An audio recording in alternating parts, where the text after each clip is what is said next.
En el nombre de nuestro Señor Jesucristo y para gloria de Dios, vamos a dar inicio juntos a la reflexión de la lección número 29, que lleva como título La corrupción total del hombre. Bienvenidos sean, hermanos, hermanas, que la paz, la gracia y el amor de nuestro Dios inunde vuestros corazones con el propósito de que estemos siempre unidos en comunión por un mismo espíritu, y ese lazo tan fuerte, ese lazo grandioso del amor de Cristo que nos une y que nos estrecha unos a otros a pesar de la distancia. Vamos a decirlo con plena convicción. Lucas 24:45. Señor Jesús, abre mi entendimiento para comprender la Sagrada Escritura. Vamos a decirlo con plena certeza. Hechos 16:14. Dios, abre mi corazón para estar atento a tu palabra. Y ahora vamos a decirlo con toda seguridad. Señor, aquí está mi fe para acompañar el mensaje de tu palabra y que éste me sea altamente provechoso. Hebreos 4:2. En el nombre de Cristo Jesús. Amén.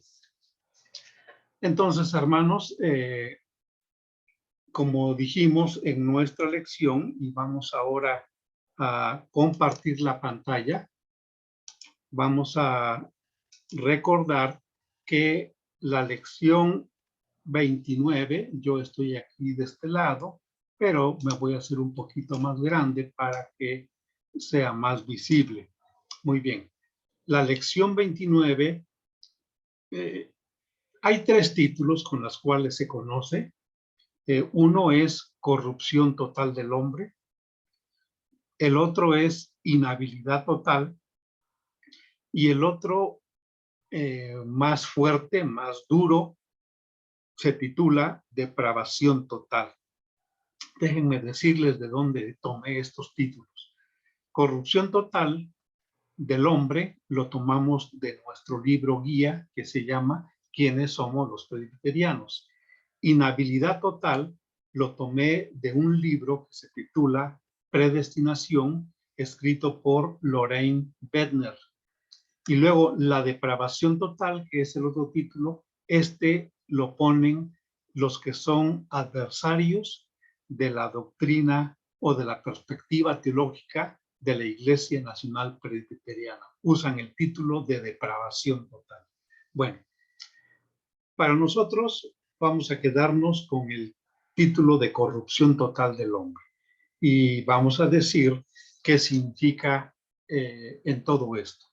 Hermanos, casi todas las expresiones de fe del cuerpo de Jesucristo estamos totalmente de acuerdo en los siguientes conceptos.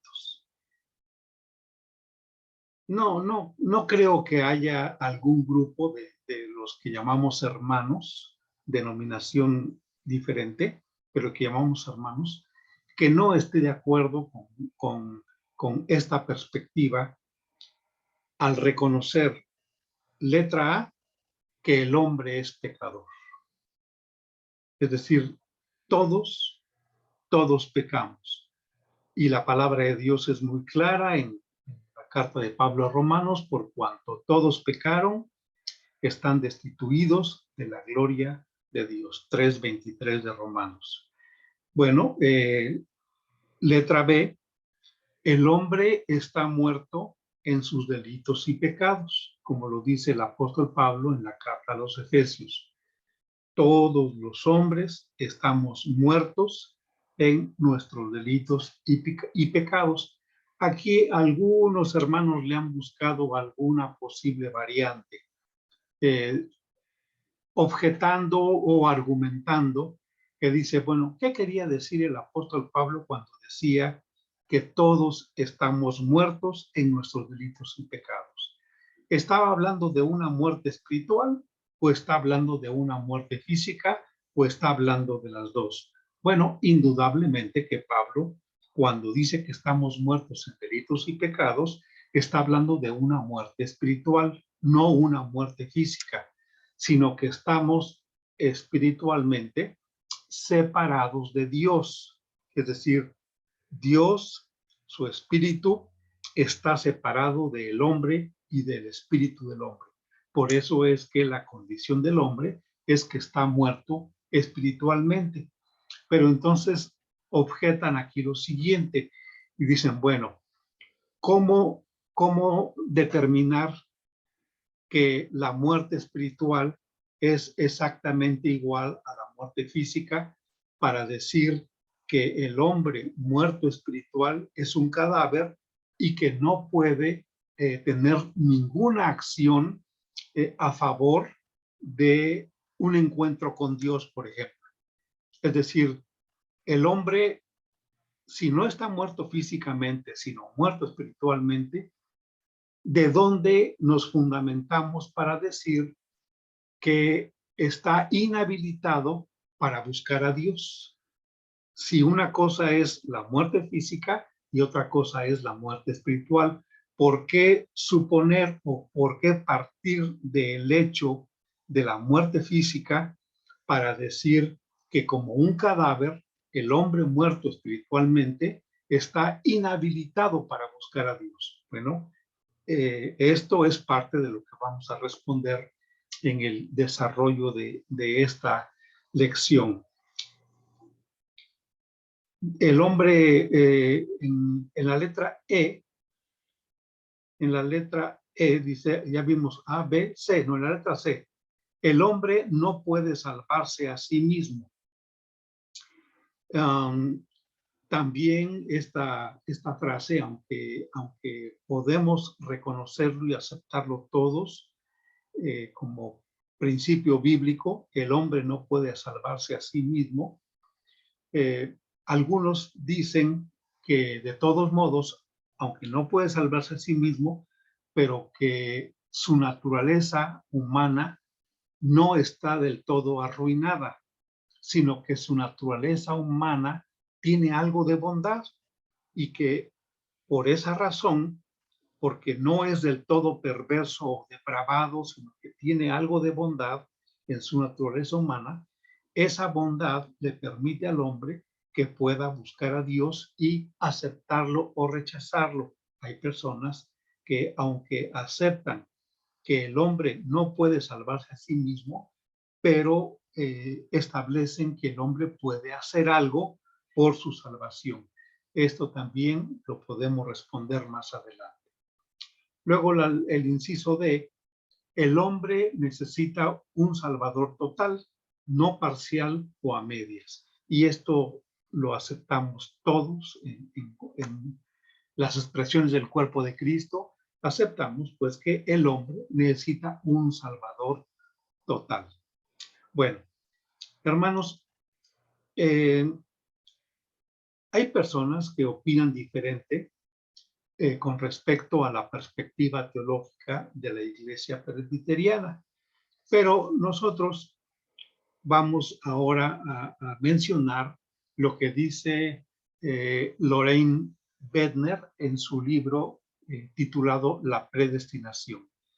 Él declara que el hombre está muerto en pecado. No significa que todos los hombres sean iguales de malos. Su corrupción es extensiva, pero no necesariamente intensiva. Yo quiero explicar esto porque de entrada es muy interesante que dentro de la misma perspectiva teológica con respecto a la corrupción total del hombre, se pueda establecer que no hay un estándar en donde todos los hombres tienen el mismo grado de pecaminosidad. Dice el autor Loraine Bedner que la corrupción en el hombre es extensiva. ¿Qué quiere decir esto? Que abarca a todos los hombres en su vida biológica, en su vida extensiva. Es la vida a la cual Dios le dijo multiplíquense, eh, tengan hijos y multiplíquense sobre la faz de la tierra. Eso es la bios, la vida biológica a la que llamamos vida extensiva. Bueno, en esta vida biológica, todos los hombres son corruptos, pero en ese pecado en el cual está el hombre en su generalidad, no quiere decir que todos tengan el mismo nivel de pecado. No necesariamente, y esto dice Lorraine Bedner, que esto es que el mal o el pecado no tiene la misma intensidad en todos los hombres. ¿Qué significa esto? Bueno, que hay grados de pecaminosidad en los corazones. En algunos quizá la conciencia todavía no es tan tenebrecida, en otros quizá aún no practican el pecado, como quizá un bebé recién nacido, que aunque trae la naturaleza pecaminosa y como tal nace separado de Dios, pero quizá, vamos a decirlo así abiertamente, no creemos que esto esté en contra de la perspectiva teológica. No conoce de hecho el pecado. Si está recién nacido, acaba de salir del vientre de su madre. Por más que algunos predicadores dicen que cuando estuvo en el vientre de la madre, le pegaba pataditas a la mamá. Esos, por favor, no pueden ser pecados de un bebé o de un embrión o de un feto. No pueden ser pecados. O sea, el pegarle pataditas al vientre de la mamá internamente no significa que esté agrediendo a su mamá. Pero hay algunos predicadores que abusan de querer interpretar esta doctrina o de querer argumentar esta doctrina diciendo que los bebés cuando están en el vientre también están pecando porque están pegándole pataditas a la mamá.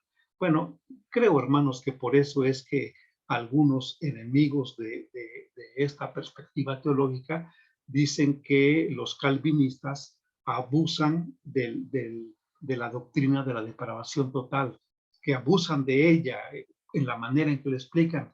Y yo los entiendo, hermanos, entiendo a muchos predicadores en su ardor, en su afán de salir vencedores, porque no tratan de convencer a la gente, no, los tratan de vencer. Mire, ustedes pueden ver una gran cantidad de debates que hay respecto a las doctrinas de la perspectiva teológica presbiteriana, que es la calvinista, en contraste con otras perspectivas teológicas.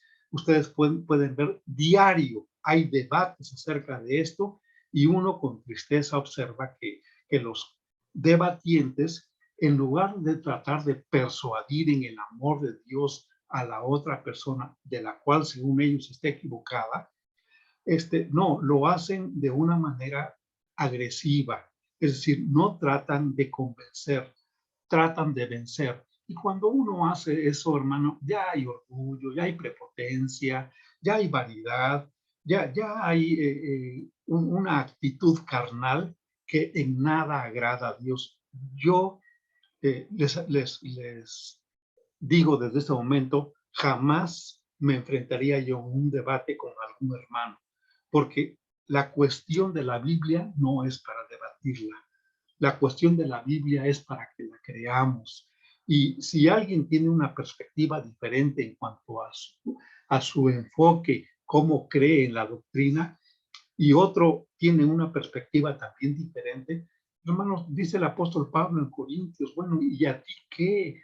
Si para su Señor Él está ahí firme, Él está ahí puesto, y el Señor ahí lo tiene con todo, y que tú digas que está equivocado, que tiene errores, y que es un ignorante, pues tú di lo que tú digas, pero para su Señor está vivo, está firme, está puesto ahí. Entonces, ¿por qué enfrascarse en ese tipo de debates que da pena ajena, hermanos? El hecho de que la gente hasta vocifere cosas contra la forma de pensamiento de otra persona que pues es un hermano también en la fe. Muy bien, entonces, esto es importante. La corrupción del hombre es extensiva, es decir, abarca a todos en su vida biológica y espiritual, por supuesto, pero no necesariamente intensiva. Es decir, el grado de intensidad de la corrupción dentro del hombre y en la expresión de su cuerpo, de sus miembros de su cuerpo, no es lo mismo de intensa de una persona con respecto a otra. Y ya no se diga de millones, ¿no? De millones de personas. Miles y cientos de miles de personas tienen mayor intensidad de corrupción en su vida que otros, como mencionábamos el ejemplo de otros que son pues niños que acaban de nacer o que tienen 1 año o 2 años. No se les olvide, hermanos, por favor, las palabras de Jesucristo. Dejad a los niños venir a mí y no se los impidáis, porque de los tales es el reino de los cielos. Yo, por más que investigo o que lingüísticamente veo el texto o que procuro ver las diferentes versiones, no hallo que el Señor haya querido decir otra cosa, ¿no? Algunos objetan diciendo que se le llamaba niños a los discípulos. Pero imagínense ustedes, hermanos, si a esos discípulos se refería Jesucristo, entonces imagínense las madres cargando a sus niños, cargando a los niños discípulos en su brazo, ¿no? Llevándolos a cargar para que Cristo pusiera sus manos sobre ellos. No, lo que está escrito está escrito. Y claro, alguien puede decir que un solo texto no hace una doctrina. No, yo no estoy estableciendo ninguna modificación a ninguna doctrina. Yo lo que digo, hermanos, es que no nos olvidemos de las palabras de Jesucristo cuando dijo, dejad a los niños venid a mí y no se lo impidáis, porque de los tales es el reino de los cielos. Muy bien, entonces, esto es recordando que tal y como dice Lorraine Bedner, la corrupción es extensiva, abarca a todos, pero no necesariamente intensiva. Es decir, no todos tienen la misma intensidad de corrupción y por eso estamos mencionando a niños recién nacidos o a niños que mueren al nacer o niños de 3 años o de 4 años, en donde su grado de corrupción, si es que los podemos catalogar también así, o los debemos catalogar así, no es igual, digamos, que un criminal del crimen organizado, ¿no? Que mata sin piedad con kilos de balas a las personas que se le pongan enfrente y que dispara una gran cantidad de balas para matar a 1 o 2 personas y que les hagan todo tipo de perforaciones en el cuerpo. Esa es una corrupción de manera intensiva, perdón, pero en gran grado, en gran nivel. Y por supuesto que esto es lo que el hermano Bedner trata de aclararnos desde un principio, que la corrupción total del hombre no significa que todos sean iguales de malos. E inclusive no significa que aún los hombres malos ya hayan llegado al límite de su maldad, sino que todavía a lo mejor les falta trecho por recorrer, pero que Dios todavía es paciente para ver si quizá conozcan la verdad, porque Dios los guíe al arrepentimiento. Bueno, el hombre, sigue diciendo Lorraine, el hombre está inhabilitado por el pecado.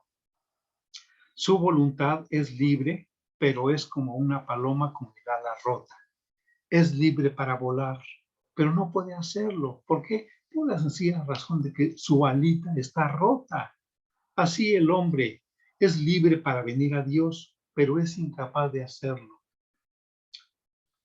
aún usando esa libertad de lo que llamamos el libre albedrío, que ya hemos explicado en otras ocasiones, pero que aún usando esa libertad, el hombre, aunque, aunque él quiera, no puede venir a Dios porque no está habilitado, no es capaz de venir a Dios. ¿Por qué razón? Bueno, pues precisamente porque el pecado lo esclaviza, el pecado lo subyuga, el pecado lo atrae, el pecado lo fascina y en consecuencia el pecado lo tiene totalmente maniatado y lo tiene muerto en delitos y pecados.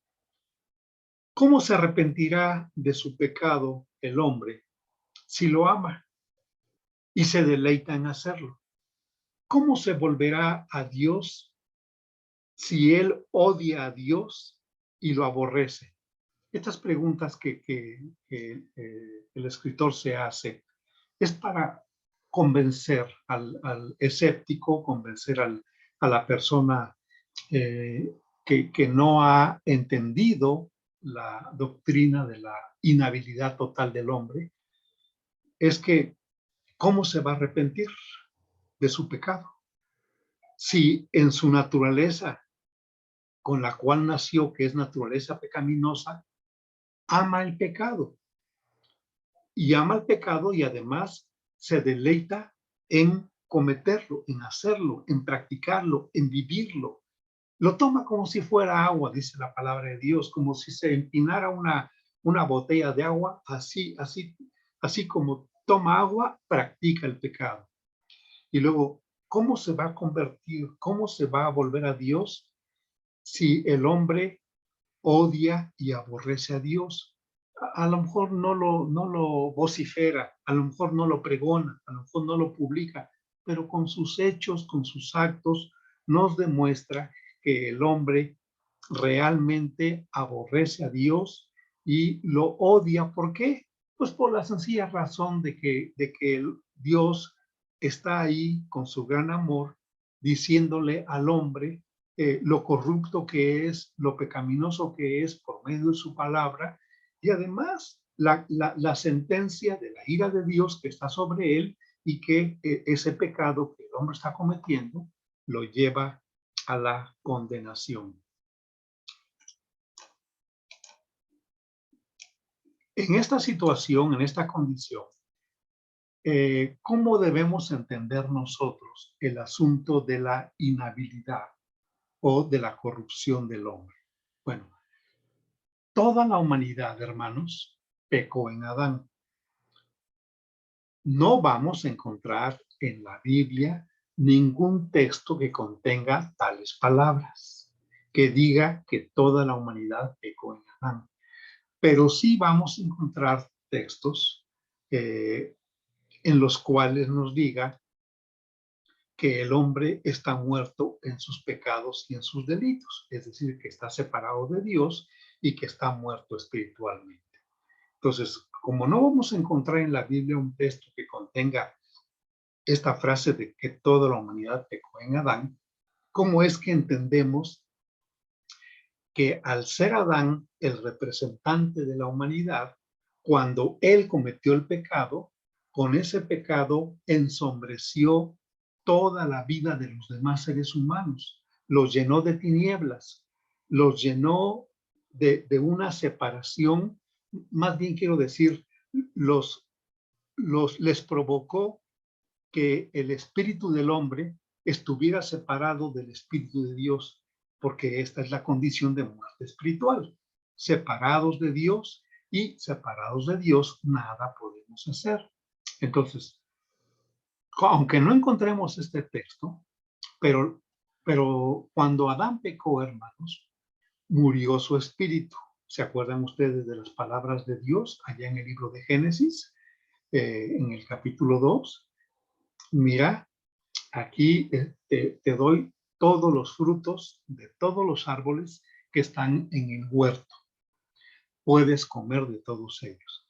Solo que no comas, este es el mandamiento, ley verbal, el mandamiento de la palabra de Dios, solo que no comas del el fruto del árbol de la ciencia del bien y del mal.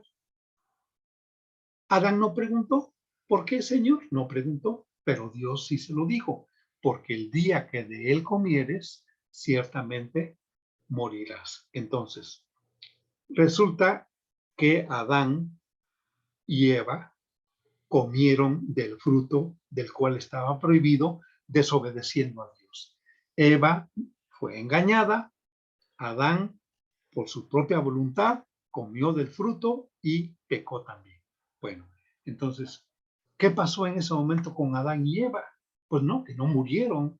Bueno, no murieron físicamente, pero sí murieron espiritualmente, y eso es precisamente lo que tenemos que recordar, que hay muerte espiritual y muerte física, pero en ambos conceptos, en ambos sustantivos, muerte espiritual y muerte física, hay una separación. En la muerte espiritual está separado del Espíritu de Dios, está separado el Espíritu del hombre. Esa es la muerte espiritual.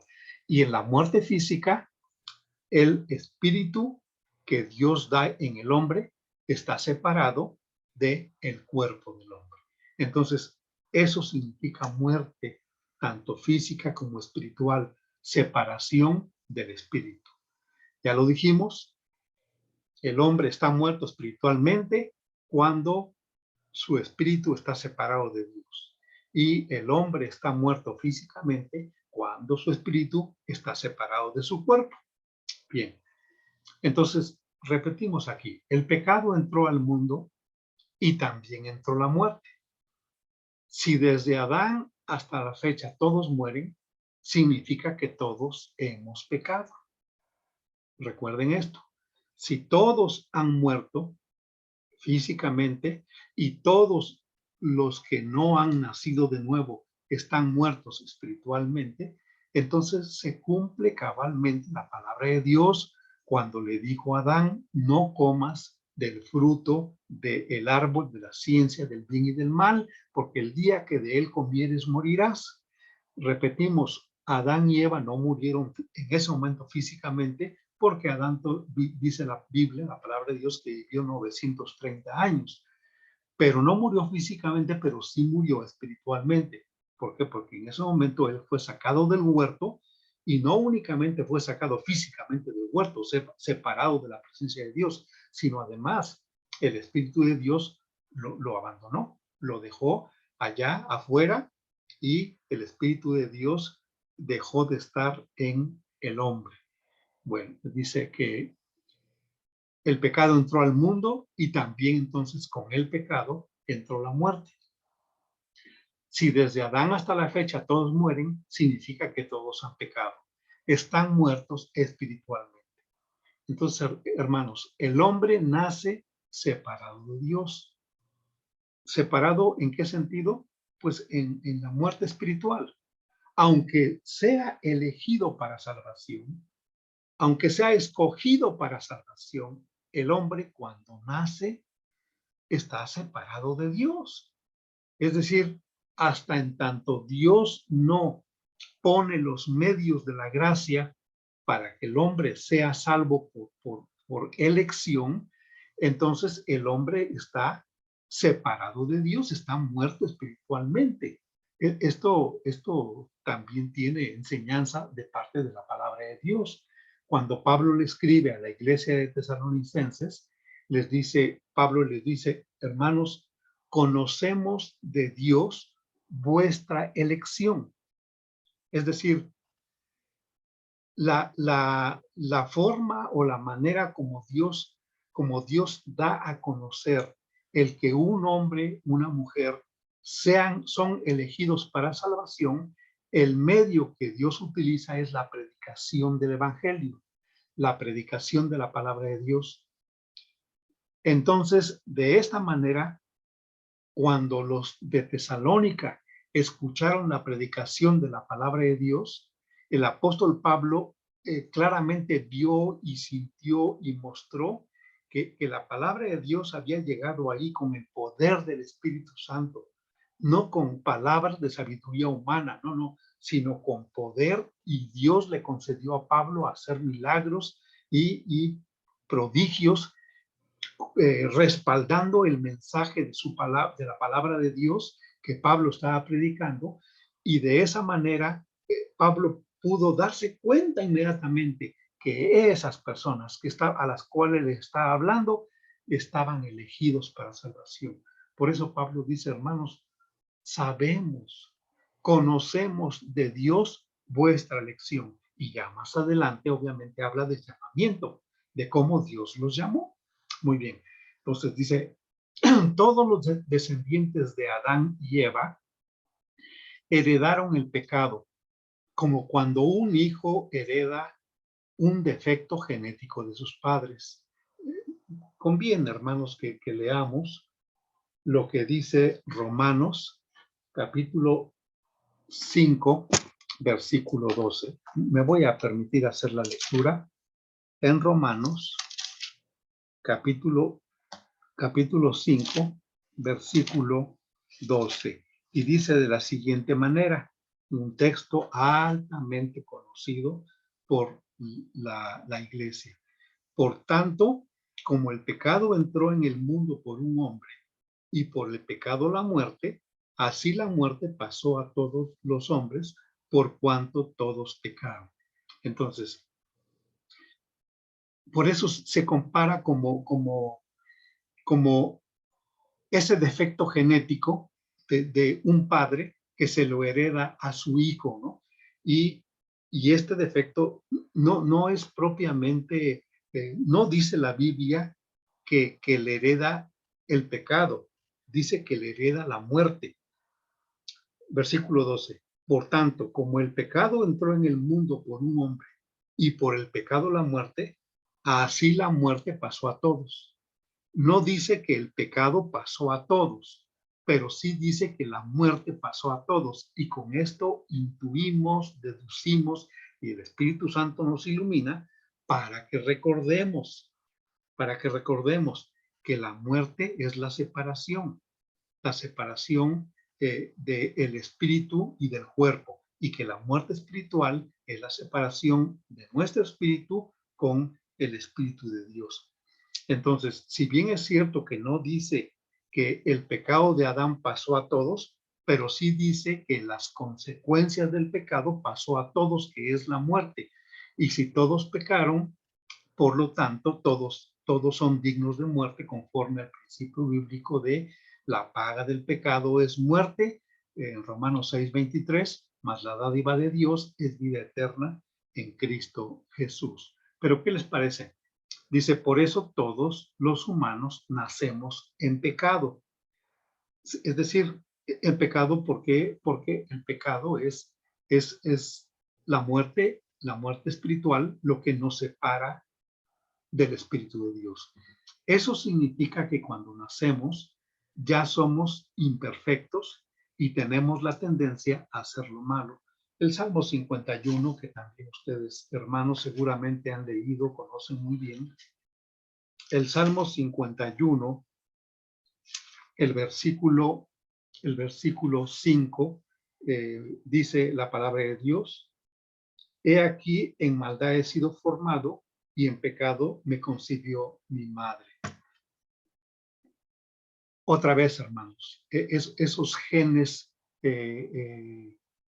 de ese defecto del pecado y de la maldad son heredados en los hijos, y viene la descendencia desde Adán, ¿no? Todos en Adán mueren.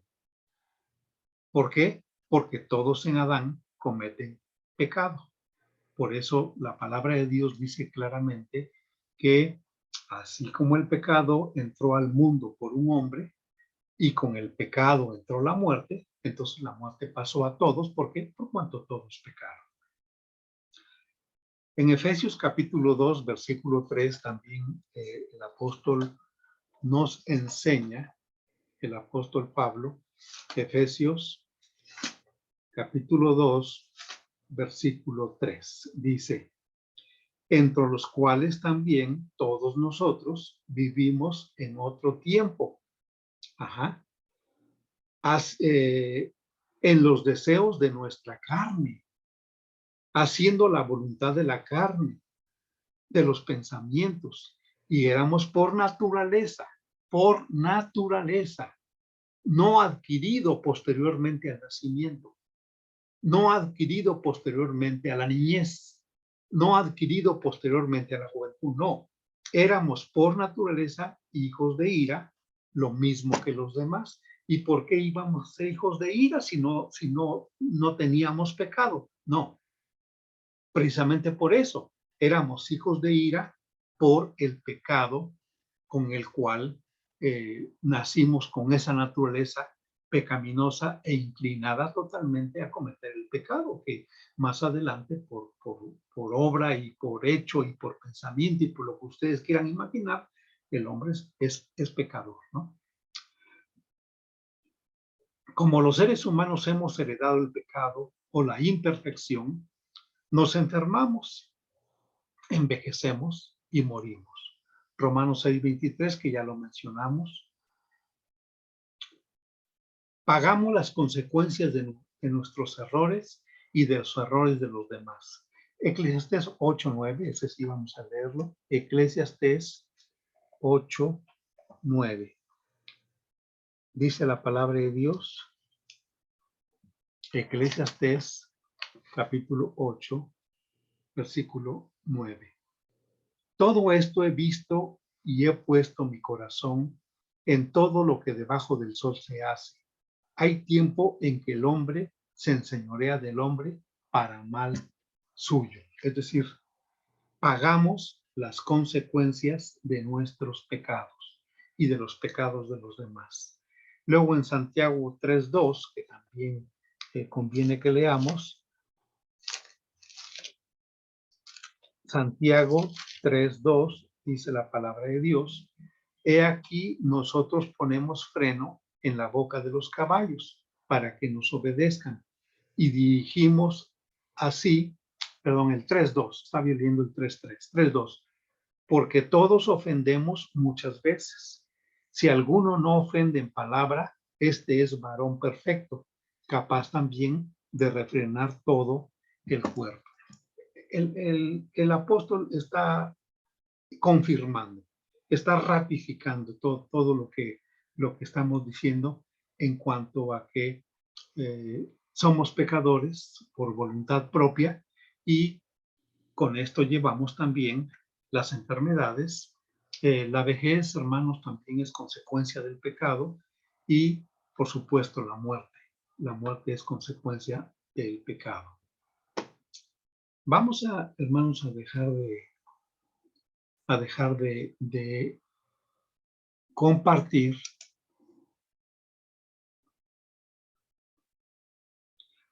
porque es necesario, hermanos, es importante que todos nosotros conozcamos que hay personas que se oponen a la inhabilidad total del hombre, a esta perspectiva teológica de la iglesia presbiteriana y en general de las iglesias calvinistas. ¿Por qué se oponen? Porque dicen que el hombre en su naturaleza hay, aunque sea un ápice de bondad. No puede ser que el hombre esté pervertido absoluta y totalmente, porque somos imagen de Dios, porque hemos sido creados a imagen de Dios, entonces algo debemos tener de bondad en nosotros que nos motive para buscar a Dios y pedirle el perdón de nuestros pecados y nosotros arrepentirnos de nuestros pecados. Así hay una forma de pensamiento también. Pero hermanos, nosotros tenemos que recordar que la misma naturaleza pecaminosa que heredamos como consecuencia del pecado de Adán, y al ser Adán el representante de toda la humanidad, entonces nosotros tenemos también la misma raíz, la misma naturaleza del pecado que después Adán transmitió a todos sus descendientes, a todos sus hijos. El hombre inhabilitado, pues querrá hacer muchas cosas buenas, pero son buenas, hermanos, ante los ojos de los hombres, ante los ojos de la sociedad. ¿A quién no le parece bien que un hombre, digamos, de toda su fortuna, que tiene miles de millones de dólares, entregue $1.000.000 para construir un hospital y dotarlo de todos los equipos necesarios para que se atienda a los pacientes contagiados por el COVID o por el Ómicron? ¿A quién no le agrada eso? ¿Quién no admira a ese hombre? ¿Quién no le saludaría con mucho respeto? ¿Quién no diría, es usted un alma de Dios?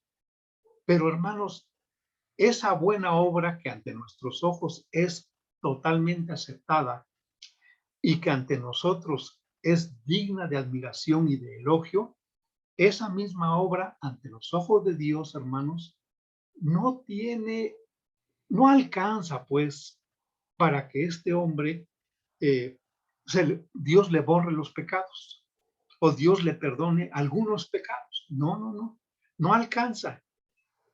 Ninguno, por más que haga cientos de decenas de obras en su vida, puede llegar a la estatura, al nivel para que sus obras, para que sus pecados sean perdonados. No. Ahora bien, ¿por qué, hermanos, siendo que el hombre todavía tiene algo de obras morales o éticas que él, por su conciencia o movido por su corazón, puede realizar? ¿Por qué no son aceptables delante de Dios para que esta persona sea salvada de sus pecados? Porque no las hace a partir de un corazón redimido y limpiado por la sangre de Jesucristo. Entonces, Dios, que conoce todos los corazones, se puede dar cuenta muy fácilmente si este hombre lo que buscaba al hacer tal donativo era precisamente encontrar el elogio de la población, de la ciudadanía, por ejemplo, o también aprovechar que esa institución de beneficencia a la cual le donó $1.000.000 le iba a extender un recibo de donación de $1.000.000, con el cual él ese $1.000.000 lo podía deducir como parte de sus gastos para ahorrarse una cierta cantidad de impuestos, ¿no? Y que entonces al finalizar el asunto, una parte la pagó la Secretaría de Hacienda y otra parte la pagó él. Entonces, Dios conoce los pensamientos y los corazones. O quizá, a lo mejor, le hizo una promesa a su mamá, ¿no? La madre, estando en agonía, le dijo, oye, hijo, no te olvides de que mucha gente está muriendo por el COVID. Yo te pido también que tú levantes un hospital para que las personas puedan ahí buscar refugio y salud en ese hospital. Entonces, fue a petición no del corazón redimido por la sangre de Jesucristo, sino fue a petición de la madre, que insistimos, son cosas loables, son dignas de reconocimiento y de respeto, pero delante de Dios no son suficientes para ser perdonados. Hermanos, ¿por qué el hombre inhabilitado no entiende a Dios, lo que Dios le dice, lo que Dios le pide, lo que Dios quiere? ¿Por qué no lo entiende? Bueno, Dios es espíritu y es celestial. El hombre es de la tierra y es terrenal. El hombre habla un lenguaje terrenal. Dios habla un lenguaje espiritual.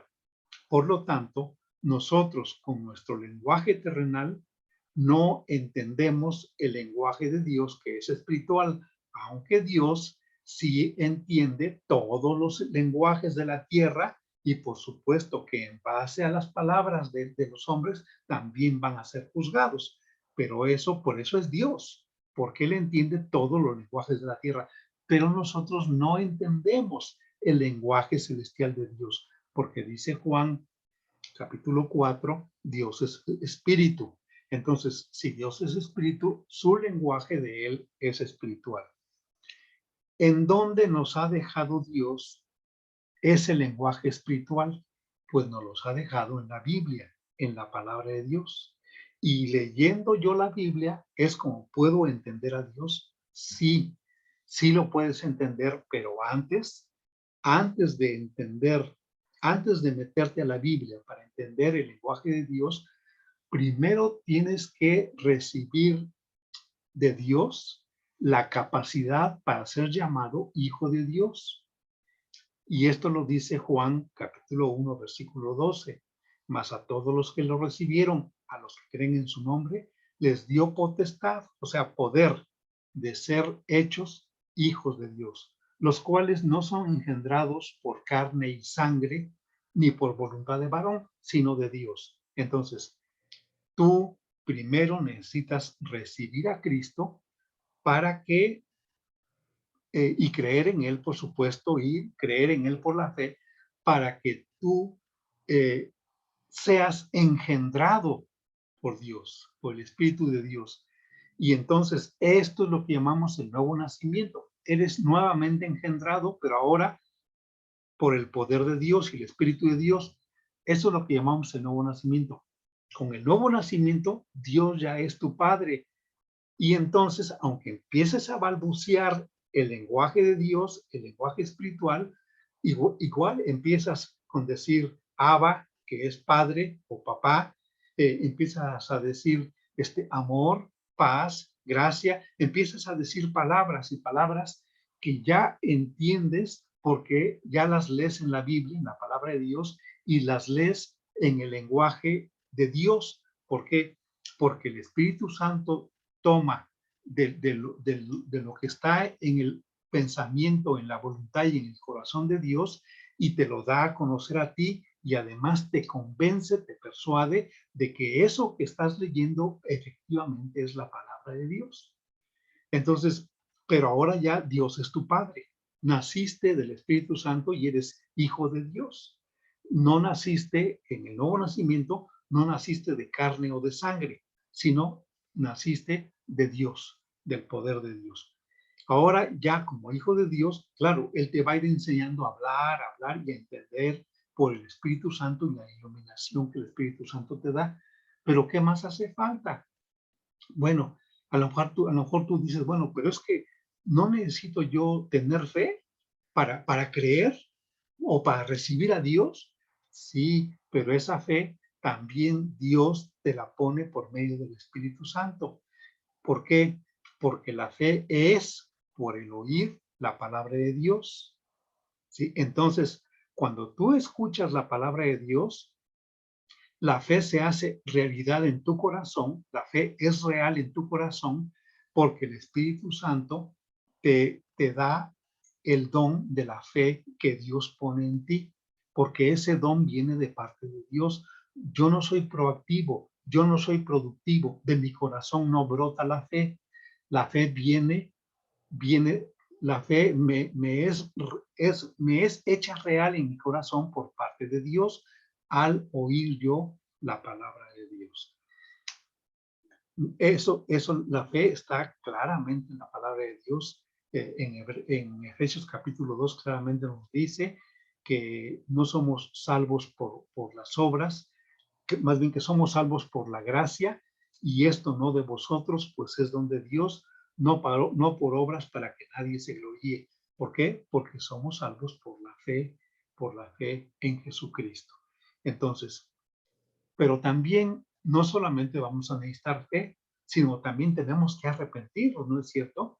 Bueno, efectivamente, pero el arrepentimiento no es una acción propia de tu corazón. No eres proactivo ni productivo en el arrepentimiento. No, el arrepentimiento es por la benignidad de Dios. Lo dice el libro de Romanos, capítulo 2, versículo 4. O menospreciáis las riquezas de su benignidad, su paciencia y longanimidad, ignorando que su benignidad te guía al arrepentimiento. Entonces, es por la benignidad de Dios que nosotros somos llevados y casi diríamos arrastrados al arrepentimiento. Pareciera ser que he oído comentarios de que el texto en griego, la palabra es como tan fuerte que cuando dice que la benignidad nos guía al arrepentimiento, nos guía es tan fuerte que significa que nos arrastra al arrepentimiento. Vaya que usa su poder Dios para que nosotros nos arrepentamos. Pero no es que lo haga fuerza, no, es que estás tan quebrantado, estás llorando porque estás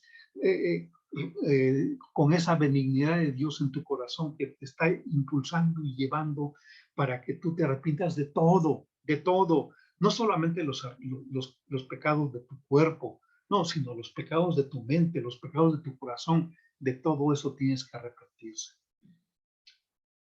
Ya ahora tienes la fe que viene de Dios, el arrepentimiento que viene de Dios, entonces ahora sí, estás totalmente habilitado para conocer y crecer más en Dios.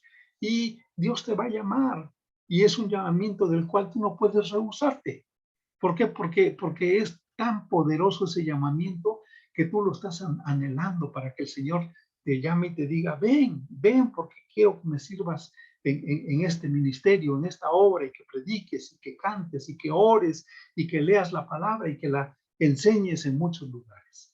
Hermanos, la inhabilidad total del hombre es precisamente el que el hombre no puede por sí mismo buscar a Dios para obtener el perdón de sus pecados o la salvación del poder del pecado. No puede y ni quiere además. Pero entonces esto sí es posible cuando nosotros, por la fe en la palabra de Dios y la fe que Dios nos dio, la depositamos en Jesucristo, nosotros recibimos a Cristo como Salvador y somos en ese momento nacidos de nuevo, engendrados por el poder del Espíritu Santo de Dios. Hermano, amigo que está escuchando estas palabras, no es tan complicado lo de la inhabilidad total. No es difícil de entender. No te vayas a ir tú a discutir estos puntos con nadie. No, tómalo en tu corazón, asimílalo. Por eso hemos orado al principio diciendo, Señor, abre mi entendimiento para comprender la Sagrada Escritura. Si tú lo has comprendido, si tú lo has entendido, mira, enriquécelo. En la palabra de Dios puedes encontrar muchos textos en donde habla de la condición del hombre lejos de Dios, en donde habla de cómo el impío no tiene en su mente ningún pensamiento acerca de Dios. ¿Por qué? Pues porque no ama a Dios y lo aborrece y lo odia y se aleja de él y no quiere saber nada de Dios. Pero eso lo inhabilita totalmente por el pecado para buscar a Dios y obtener el perdón de su pecado. Pero por eso, hermano, Dios nos busca a nosotros. Dios nos busca y dice la palabra de Dios, porque el Hijo del Hombre vino a buscar y a salvar lo que se había perdido. Que Dios te bendiga, hermano, y que la gracia de nuestro Dios y el Señor Jesucristo estén con todos nosotros. Amén.